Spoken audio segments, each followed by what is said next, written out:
dan Bapak Ibu penerima penghormatan BMTM dan sosialisasi mengenai netizen membangun.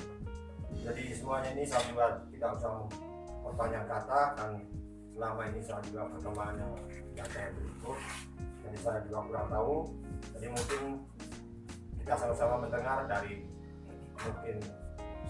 Bapak Desa dan Mas Simon yang akan menjelaskan kepada kita lagi. Jadi mungkin saya cuma sekian saja.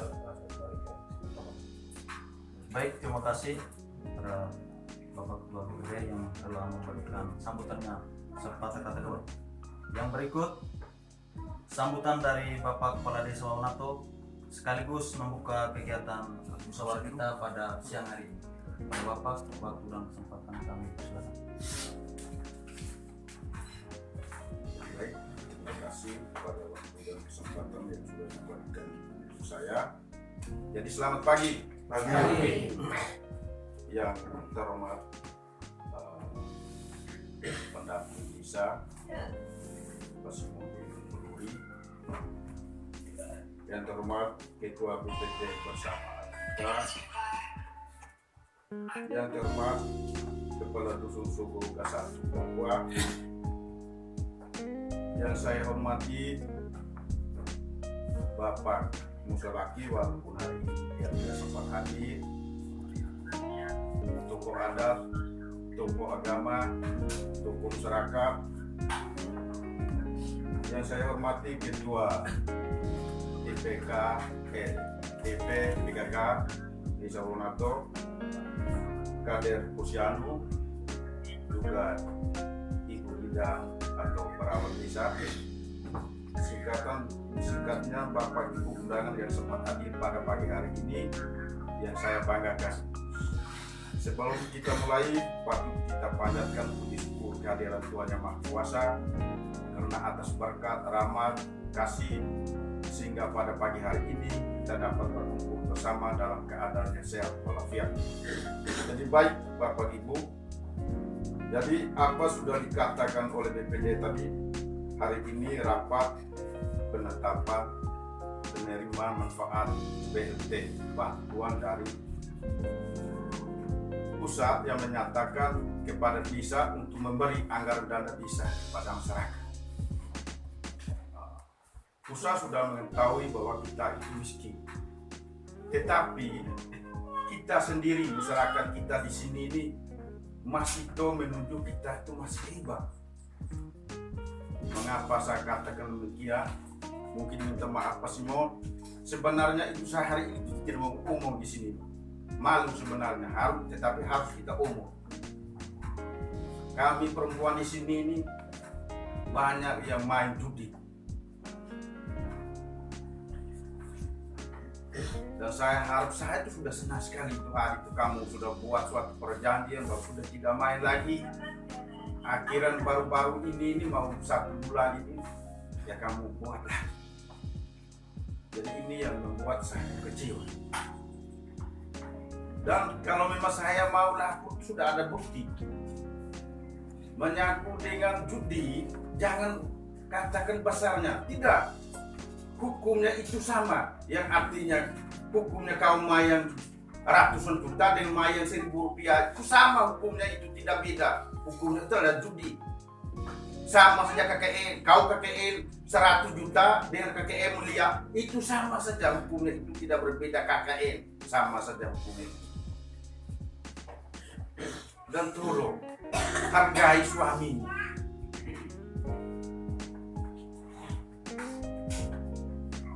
Seorang istri yang baik taat kepada suami. Kalau ingin suamimu itu menjadi orang baik, orang penting, jagalah suamimu. Jaga bukan dalam hal apa. Jaga itu tadi. Jangan maju di. Itu pekerjaan yang hina sekali sebenarnya. Paling hina. Apalagi yang kamu main di saat pesta minggu daun-daun itu yang ngeri ini.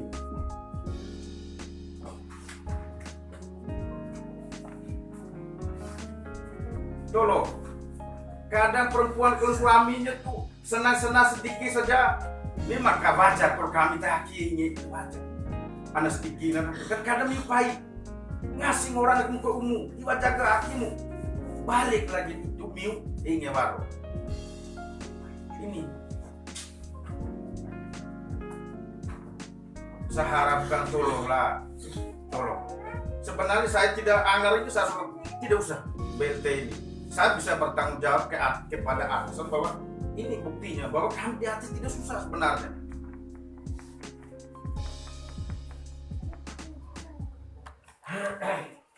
Bisa ya ibu-ibu? Ngara ya? Kamu sih nak? Ngara ya pak? Iwa jangan ada cuma ya ngara ya pak? Oh ngara.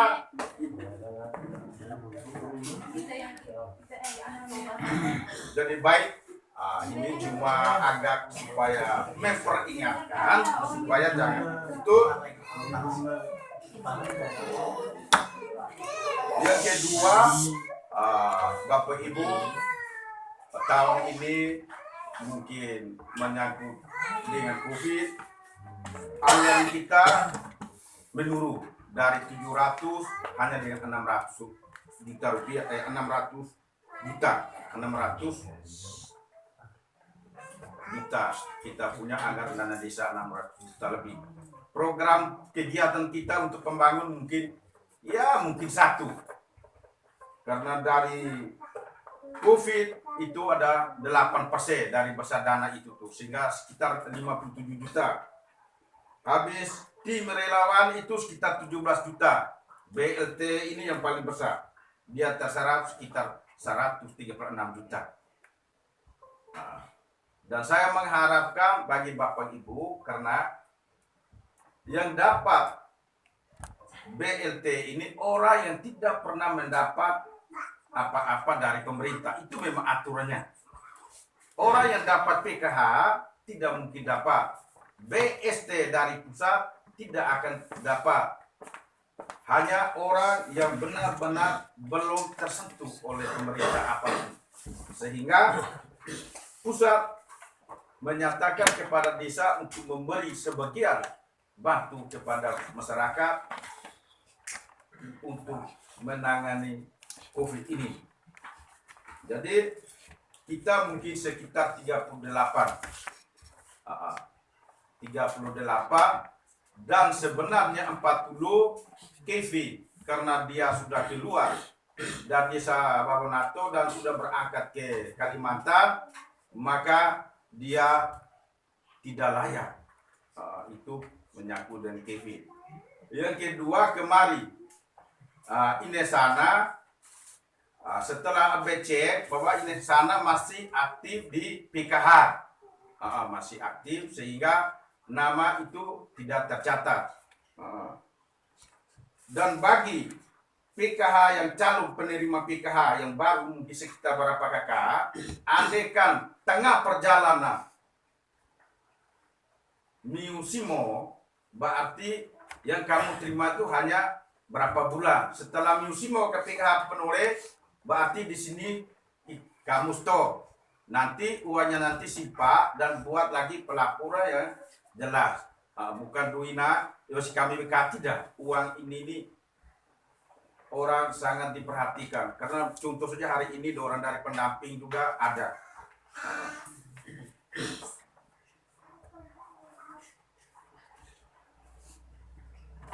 Yang ketiga, saya ucapkan terima kasih banyak kepada masyarakat kita.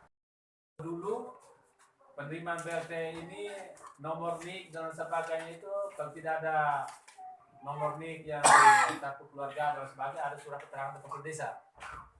Tetapi untuk selanjutnya berkait dengan SDG yang saya akan sosialisasi sebentar ini, maka nomor NIK keluarga itu wajib. Kenapa? Karena itu yang orang cek di sana itu bukan cek namanya, tapi lihat nomor NIK-nya apakah sudah terdaftar atau belum. Karena bantuan ke depan itu tidak lagi yang kita buat-buat saja daftar nama, tapi itu. Maka untuk itu di beberapa desa pesan kami sosialisasi itu menjadi penegasan dari kepala desa kepada masyarakatnya bahwa bagi yang belum memiliki kartu keluarga dan KTP elektronik supaya itu segera mengurus itu. Karena bantu kita ke depan Bapak Ibu sekalian, orang akan lihat itu. Kalau kita tidak ada nomor di kesempatan, jangan marah bahwa kita tidak mendapat bantuan. Nah itu yang akan berkaitan juga dengan program yang sebentar yang saya sampaikan. Itu yang pertama. Sudah itu yang kedua perlu saya sampaikan pada kesempatan ini, bahwa ada beberapa kegiatan yang kita sudah bahas di musyawarah pembangunan desa kali lalu. Ada beberapa kegiatan itu harus dipotong, harus dikurangi, Kenapa? Karena melihat yang perkembangan COVID selama ini sudah semakin merajalela, maka dari kementerian itu sudah mengeluarkan lagi bahwa dana desa yang masuk ke desa itu wajib hukum harus potong 8% untuk penanganan COVID. 8% dari pagu anggaran yang masuk ke desa. Sehingga tadi Bapak Desa sudah sedikit singgung bahwa dari dana yang masuk di desa kita itu, maka untuk penanganan COVID kita sebesar 51 juta lebih. Besar itu. Berarti kalau itu sudah sebesar itu, berarti konsekuensinya bahwa ada beberapa kegiatan yang sudah kita sepakat itu harus dikurangi atau dihilangkan. Banyak di desa-desa lain bilang, kenapa harus potong ini jelas baik, kami fisik masih oke. Memang kita butuh fisik, tetapi ini bencana yang harus segera kita tangani. Maka apa boleh buat harus kita laksanakan. Sudah itu berkaitan penanganan COVID, ini sebenarnya harus segera di desa harus membuat draftnya, karena dana untuk penanganan COVID itu sudah masuk di rekening desa. Tinggal saja desa membuat draft, dievaluasi dan membuat SPP untuk melakukan pencairan dana COVID ini.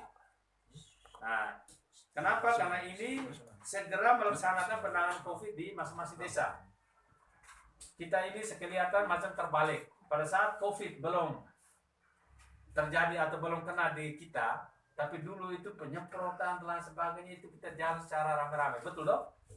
Pada saat sekarang itu sudah ada yang kena COVID dan sebagainya, kegiatan ini sudah lebih kurang. Nah, ini yang sebenarnya kita tidak terlalu untuk cepat untuk tangkap seperti itu. Maka dengan anggaran yang sudah ada ini, maka dalam waktu dekat kegiatan-kegiatan ini harus segera kita mulai lagi. Sudah itu yang berikut, dana kita akan dikurangi lagi dengan melakukan pendataan tadi SDG tadi yang kita semua sukseskan hari ini. Kenapa? Karena ini harus ada tim khusus yang nanti kita bentuk sebentar ini untuk melakukan pendataan.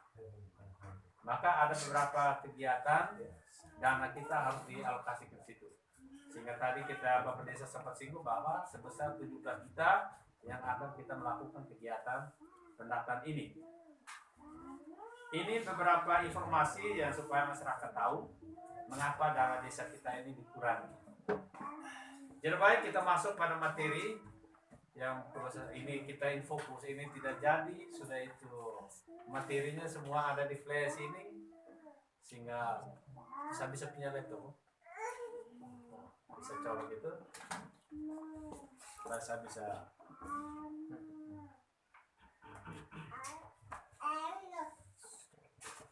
di perhatian tim relawan.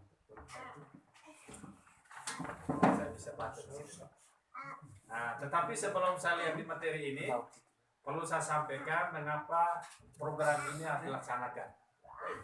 Program ini Bapak Ibu sekalian, sebenarnya sama seperti pendataan oleh BPS. Pendataan penduduk adalah sensus penduduk. Saya pinjam itu.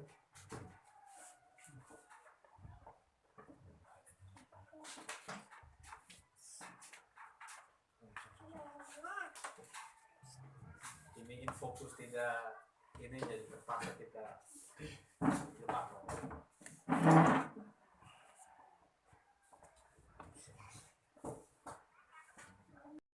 Buat penegasan supaya dalam 1-2 hari 1 minggu ke depan harus ada itu. Kalau tidak nanti tidak bisa masuk di pendaftaran ini, rugi nanti, rugi. Itu berkait dengan peran seorang kepala desa. Sudah itu sekretaris desa, perannya dia paling pertama bahwa dia akan melakukan pengelolaan secara teknis tentang penginputan data tadi. Sudah itu menyiapkan data-data awal yang berkait dengan kegiatan ini. Ini yang perlu saya sampaikan. Jadi sebelum tim ini jalan, data-data awal yang berkaitan kependudukan itu pasti harus sudah siap. Nama orangnya, alamatnya di mana. Sudah itu data-data lain yang berkait dengan pendaftaran ini. Tentang monografi desa. Sudah itu berkait dengan IDM yang kemarin sudah isi, itu harus disiapkan. Karena ini masih berkait dengan ini data yang dibuat oleh tim relawan. Sudah itu data-data yang berkait dengan warga desa yang sakit menurut jenis penyakit. Nah ini harus connect dengan ibu bidan. Jadi kondisi masyarakat kita yang misalnya sakit kronis, ada tidak, sudah itu sakit-sakit lain. Karena nanti ada pertanyaan-pertanyaan itu yang nanti harus diisi. Termasuk dengan data stunting. Maka ini harus bekerja sama dengan bidan, sehingga nanti dalam tim relawan itu bidan juga dimasuk di dalam tim itu. Supaya pada saat kita melakukan pendaftaran itu sudah ada ya. Sudah itu data yang berikut yang harus disiapkan tentang akreditasi sekolah. Misalnya di sini sudah ada PAUD, SD, akreditasinya harus disiapkan. Sehingga nanti di situ akan tanya berkait dengan nomornya. Karena ini nanti menuju pada desa yang layak pendidikan tadi. Itu Bapak Desa harus siap sama sektor tadi.